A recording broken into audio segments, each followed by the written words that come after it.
G'day guys, before we hop into today's vlog, I just want to remind you to hit that subscribe button. From now on, I'm going to be putting out Day-Leigh vlogs every single day. I'm going to be tracking my process, playing these 1-2-6 max games, hopefully moving up in stakes. But even if I don't, you'll get to watch me fall on my face every single day on this YouTube channel. So make sure you hit subscribe so you get the new videos as they come out every single day. For now, onto the vlog.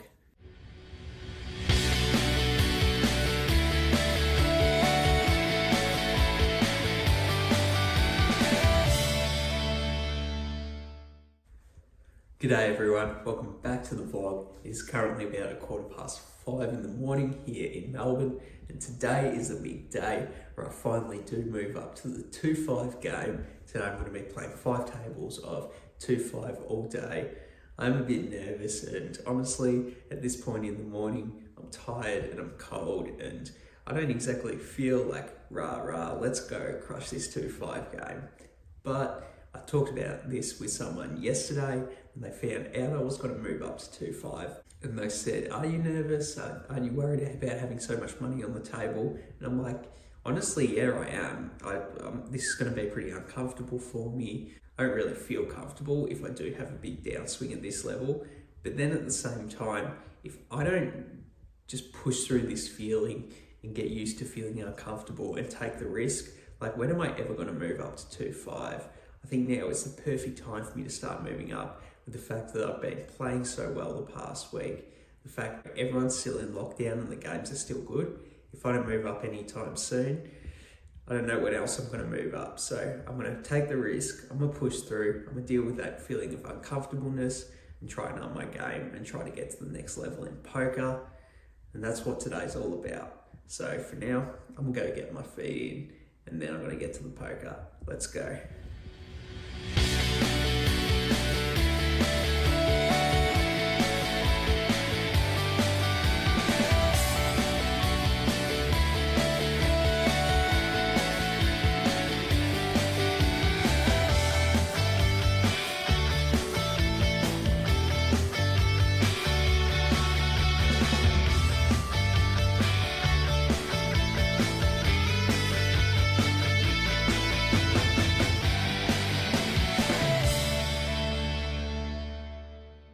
Okay, so we got the full feed in and I'm feeling a lot better, to be honest. Still do have a bit of apprehension, a bit of nerves about moving up to the 2-5 level, but like I said earlier, it's got to happen at some point, so it might as well happen now.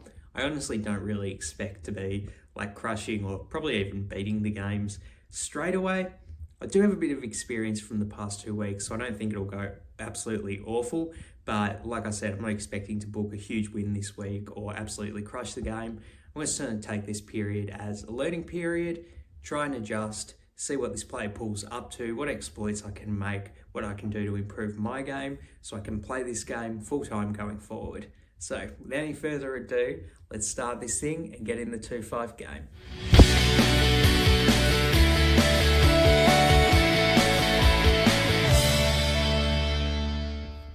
Welcome back everyone. It is currently 4:15 in the afternoon here in Melbourne, and I've just wrapped up my second poker session for the day. Was able to get in a total of 5 hours and 26 minutes today of online poker for a grand total of 1,558 hands. So yet again, we do beat the 1,500 hand goal. Particularly happy that I was able to do that on my first day of going full-time 2-5. That wouldn't be the day you would want to start slacking on your first day, so definitely happy that I did get in full volume today.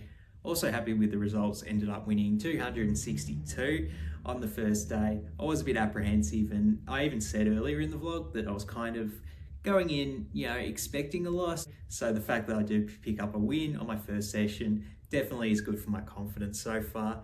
As far as my gameplay grade from today's sessions goes, I'm going to give myself a B+. I do feel like for the majority of today's sessions, I was focused, I was paying attention to what my opponents were doing, and I really liked a lot of the decisions I made in hands.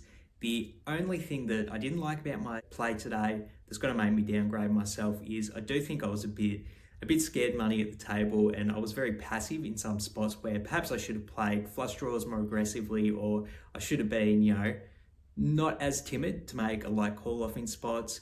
I don't really know what the player tendencies are like in the 2-5 pool yet, being so inexperienced in it, but I sort of go in with a lot of the same assumptions I made about the 1-2 player pool, in the people don't try and get pocket queens all in pre-flop. People, when they bet large on the river, they usually have a strong hand, and I can't just go and assume that straight away. Hopping into the 2-5 player pool, the people at this level might be more aggressive. They might not be, but I just can't be making that assumption straight away. And I think my passive lines were sort of a reflection of that I was playing a bit scared money and going in with those assumptions into the new game. So hopefully when I hop in the game tomorrow, I'll maintain the same discipline and focus, but I won't be scared money. And then we can get up to that A grade level. For today though, I'm giving myself a B+.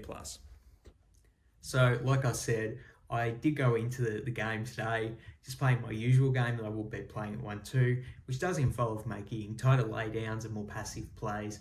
And I think this next hand I was a victim of using that logic that I used in the previous game. And maybe it's an example of why I shouldn't do that moving forward at 2-5. Let's get into the hand. The action folds to a loose aggressive small blind who goes ahead and opens it up to 15. Then the action's on me in the big blind and I have pocket tens. I go ahead and 3-bet it to 45 here. I will say I do think there is a little bit of merit to just calling the raise and just playing the pot in position, but with a hand as strong as pocket tens, most of the time I'm going to be 3-betting for value, particularly against a loose aggressive opponent. I go ahead and make it 45 and then the small blind calls. So we are heads up to a flop of Queen 9-6 with 2 diamonds. We have the 10 of diamonds. Small blind checks it over to us. And I think already we have a pretty interesting decision whether to c-bet or not on this flop. The reasons I would potentially like c-betting here are for value. Basically, if my opponent does have a worse pair, I think they're going to call a bet on this straight now, and I would like to get value from those hands now before scare cards come off on the turn or river that sort of scare those hands off and make them more reluctant to put money in. The reasons I would like potentially checking are I do have a loose aggressive opponent. I do sort of have a middling strength hand, so it might be a good spot to check here and potentially induce bets from worse hands on the turn from my opponent. Because my opponent is so loose aggressive, I do decide to check here, and I'm pretty happy with this decision. However, if someone bet, I wouldn't think that's a bad play either. As played, I go ahead and check it, and then we are heads up to a turn still. The turn is the Queen of Clubs. Then the small blind goes ahead and bets 82. The action's on me here, and obviously my opponent's bet really big here, and I am somewhat concerned that they do have a queen. Obviously they can have king queen, queen jack, and queen 10, all in their range. It's also possible they flopped a set as well, which is now a full house that they're betting for value. So obviously concerned that I do lose to all those hands.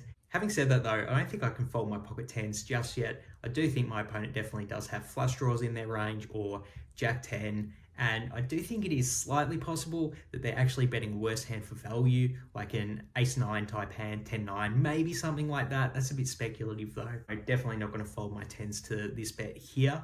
I do throw in the call. Heads up to the river still, which is the 4 of hearts. Seems like a pretty big brick to me. Small blind disagrees though. They go ahead and bet 250, so about the size of the pot. And the action's on me here with pocket tens. Obviously it's a pretty gross spot. Like I said on the turn, very concerned my opponent does have a queen or a full house that they're trying to get max value with here. And like I always say in this vlog, when opponents bet this big on the river, they typically have it in the player pool. Well, at least they have it in the 1-2 player pool. And this is where I make a mistake in the hand. I use the same logic I used when I was playing 1-2 to play this 2-5 hand. And I say we've done a bunch of hand histories where the opponent bet really big on the river and they did have the strong hand they were trying to represent. So I do think making those exploitive folds at the 1-2 level probably is a good move, but I'm sort of projecting that 1-2 logic onto an entirely different player pool, which is actually a pretty big leap in logic to make, and I really shouldn't be making assumptions like that and going ahead and folding a hand that is so strong in my range. Like, you know, pocket tens is probably one of the stronger hands I have here. I can have pocket tens, pocket jacks, maybe a strong queen that checked on the flop. That's another hand I can have too, but when I'm this high up in my range, I really do need to be thinking about what type of hands am I defending to this bet. I don't want to give my opponent a good opportunity to try and bluff me off and get an edge on me that way. That's not where my head was at though. My head was back in the 1-2 days, and I think that's a big flaw and the reason I didn't give myself an A today. And as you might be guessing by everything I'm saying, I do decide to go ahead and fold the pocket tens on the river. I do think it is a mistake though. I'm sure these players got up to 2-5 somehow.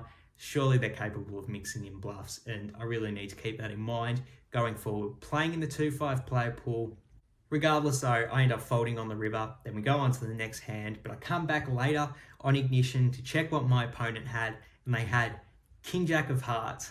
So there you go. Not only was my opponent bluffing, but they weren't even using a misdraw. They just had a gut shot, and they block King Queen and Queen Jack, I guess, is probably the other reason why they're choosing this hand in particular to bluff with. But if they're doing it with all their gut shots, all their open-ended straight draw, all their flushes, they're actually bluffing a lot. And obviously they are crushing me at poker if I do end up folding one of the strong hands in my range here, like pocket tens. And obviously a bit disheartened that I get owned so badly by my opponent, but it taught me a valuable lesson. I really do need to be defending my calling ranges more efficiently than I did at the 1-2 level, and something I'm definitely going to keep in mind going forward. Let me know what you think though. Hop in the comments below, leave a comment, let me know what you think about that river decision.